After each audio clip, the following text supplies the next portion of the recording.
It's the e-commerce minute, your daily dose of e-commerce, tech, and retail news with your hosts Bart Miraz and John Suter. The e-commerce minute is a production of Sumo Heavy, a digital commerce consulting firm in Brooklyn, New York, and Philadelphia. Find us on the web at sumoheavy.com. It's e-commerce minute episode 205. In today's episode, Adidas closes stores to focus on e-commerce. German sportswear company Adidas is preparing to close more stores this year to focus on digital initiatives. Calling its website the most important store we have in the world, Adidas CEO Kasper Rorsted told the Financial Times on Sunday that the company will reduce its store count globally this year. The plan is to spend 900 million euros in 2018, with much of the spending going to digital operations such as logistics and infrastructure, including fulfillment warehouses for online orders. The company plans to close 170 stores this year. 220 stores closed last year, with 180 of that count in Russia. The company will still open new stores, but focusing only on 10 to 15 key cities of the world, instead focusing the bulk of their investments towards e-commerce and digital infrastructure. The brand is planning to hire over 200 employees in that area, and Rorsted told Financial Times that e-commerce grew 57% last year.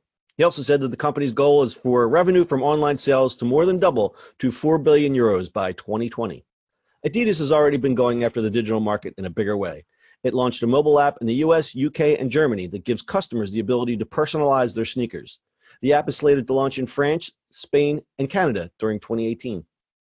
Unlike many retailers, Adidas is also seeing healthier margins in its digital sales than stores. While the company is shrinking its footprint overall, it will open or remodel stores in key cities to amplify the customer experience.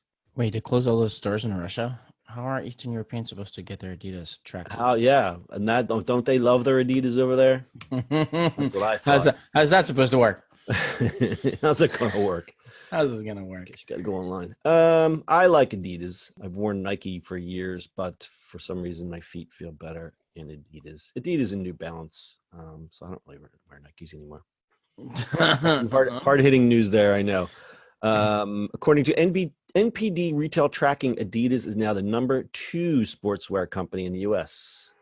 Yeah, because good old Under Armour dropped like a rock. Under Armour dropped like a rock. I think we reported this before. They made too many moves in too many places. And there was a survey that like people now look at Under Armour as like the dad brand or something like that. Yeah. I mean, like they were now everywhere. you go into Under Armour and it's that's all. You go into Kohl's and it's like that's what you see. It's like the dad. It's like the dad brand now. The dad brand. Yeah, I mean, Nike is Nike. You know, they still are the top. Nike's still number 1. It's amazing some of the things that Nike does in their digital department. I saw a couple. I think it was one keynote at Shop Talk this year. Where they talked about their app and just some of the things that they're doing. It's some pretty amazing stuff, but all that takes money. That's just huge investments. Yeah, but it's investment that makes sense, right? Instead of opening stores and stuff like that, like putting investments into the digital space is the way to go for them. I mean, for anybody. Right, and Adidas is following suit and doing the same thing. Yeah, I mean, if you open some flagship stores that are like experience based and just everything is, for you online, then yeah. I mean, end of the day, like you're not buying Adidas because you're walking to an Adidas store. You're buying it because they're, influencers and things like that. Like that's a great point. We've been talking a lot about that, about retail being more experiential.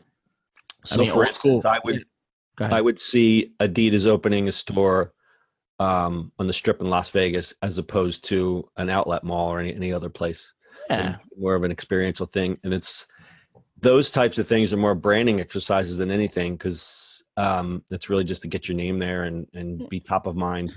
I mean, if you think about Adidas as from an influencer perspective, what do you think of, back in the day? Soccer. No.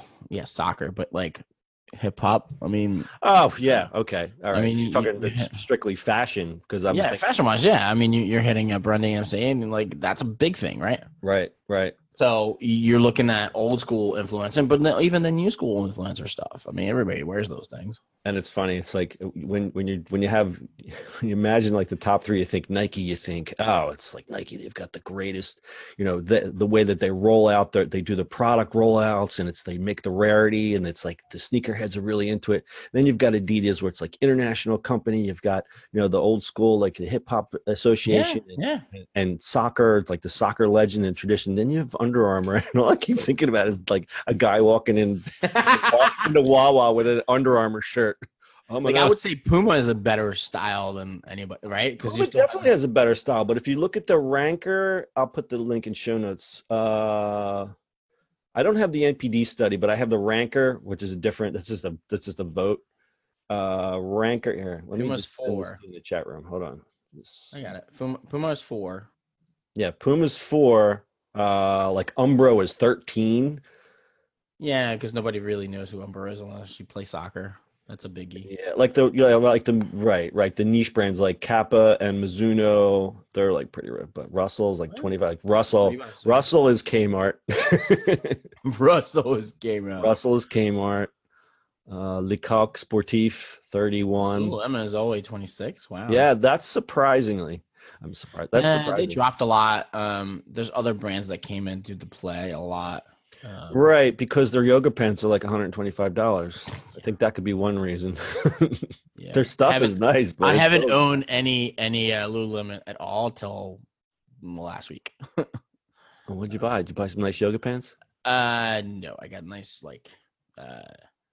long pants, but yeah, no, they were like clothes are great. Crazy. I like their clothes. Crazy on sale, so they were like, if they're on sale, yeah, because otherwise like $140. Yeah. Vans are 10. Wow, that's cool. I'm a big fan of Vans. It doesn't show if they went up or down.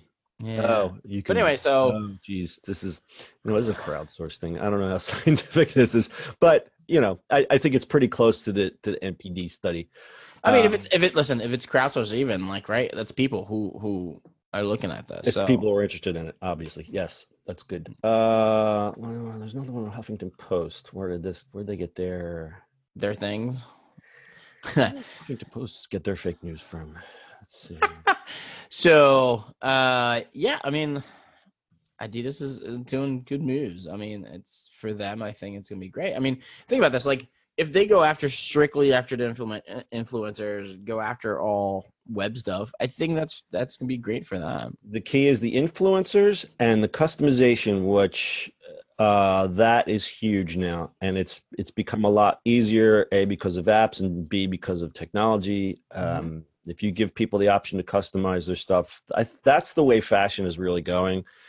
That they not only want what is rare or what, that especially goes for Nike. They want the rare releases of the shoes, but they also want something that they can customize themselves, and not just, my name on the back of the shoe. It's just to customize, the look and feel and make it their own. Yeah. I mean, if you look at, Vans actually has an amazing customizer. You can do a lot with it.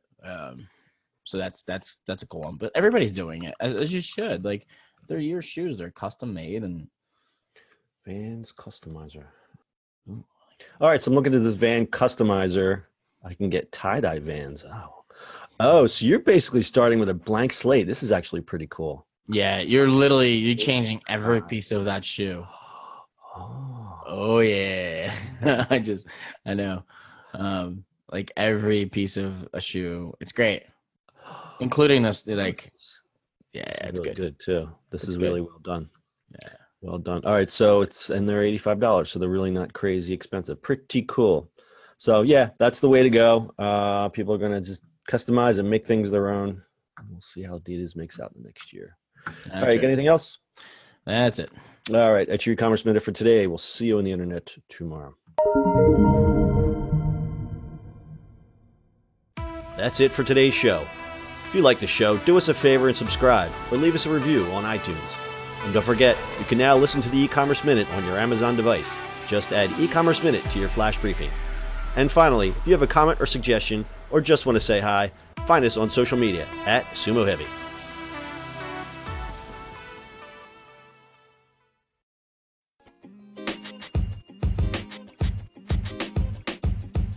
The podcast you just heard was recorded with Anchor. If you want to make your own, download the Android or iOS app completely free from anchor.fm/podcast. That's anchor.fm/podcast.